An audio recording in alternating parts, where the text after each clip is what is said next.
ఇవాళ నలుమూలల నుంచి పార్టీ శ్రేణులు, నా కుటుంబ సభ్యులు, ఆత్మబంధువులు అందరం కూడా ఇక్కడ ఏకమై రాబోయే ఎన్నికల్లో చంద్రబాబు నాయుడు గారి దారుణమైన అన్యాయమైన పాలనను బంగాళాఖాతంలో కలిపే దిశగా అడుగులు వేస్తూ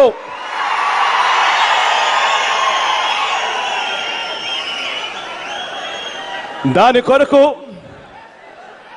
దశ దిశ నిర్దేశించేందుకు చర్చించేందుకు ఇక్కడ ఏకమయ్యాం. ఈ చర్చలో భాగస్వాములుగా చాలా మందికి బహుశా తెలిసే ఉంటుంది, కొద్దో గొప్ప దేశ రాజకీయాల మీద అవగాహన ఉన్న వాళ్ళందరికీ కూడా తెలిసే ఉంటుంది. మీ అందరికీ కూడా నేను పరిచయం చేస్తా ఉన్నాను.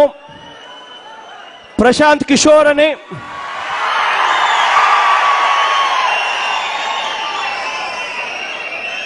మోడీ గారిని 2011లో ప్రధానమంత్రి కుర్చీలో కూర్చోబెట్టడానికి క్రియాశీలక పాత్ర పోషించిన వ్యక్తి ప్రశాంత్ కిషోర్.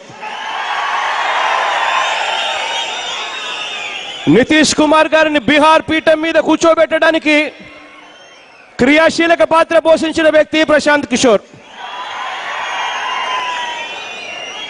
పంజాబ్ లో కూడా ప్రశాంత్ కిషోర్ రాకముందు వరకు కూడా ఆమ్ ఆద్మీ పార్టీ అంటే ఆపు గెలుస్తుందేమో అని చెప్పి ఊహాగానాల మధ్య ఆపును పక్కన పెట్టి అక్కడ కెప్టెన్ అమరేందర్ సింగ్ గారిని ముఖ్యమంత్రి పీఠంలో కూర్చోబెట్టే దాంట్లో క్రియాశీలక పాత్ర పోషించాడు ప్రశాంత్ కిషోర్. ఒక్క ఉత్తరప్రదేశ్లో మాత్రమే కాస్తో కూస్తూ కొద్దిగా దెబ్బ తగిలింది. ఆ దెబ్బ తగలడానికి కారణం కూడా మీ అందరికీ కూడా తెలుసు. కొద్దో గొప్ప తేడా ఇలా ఉంటే ఏదైనా లాగచ్చు. పూర్తిగా ఈ స్థాయిలో ఉంటే ప్రశాంత్ కిషోర్ గారు కూడా ఏమీ చేయలేని పరిస్థితిలోకే పోతుంది అన్నది ఉత్తరప్రదేశ్ ఉదంతం. ఇవాళ ప్రశాంత్ కిషోర్ గారు తన పూర్తి ఎక్స్పర్టైజు, తన పూర్తి సహాయ సహకారాలతో మనందరికీ కూడా తోడుగా ఉంటాడు.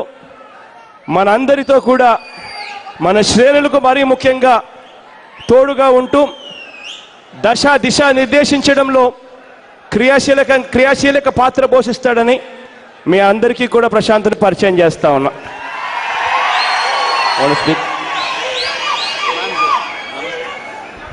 నమస్తే, థ్యాంక్ యూ.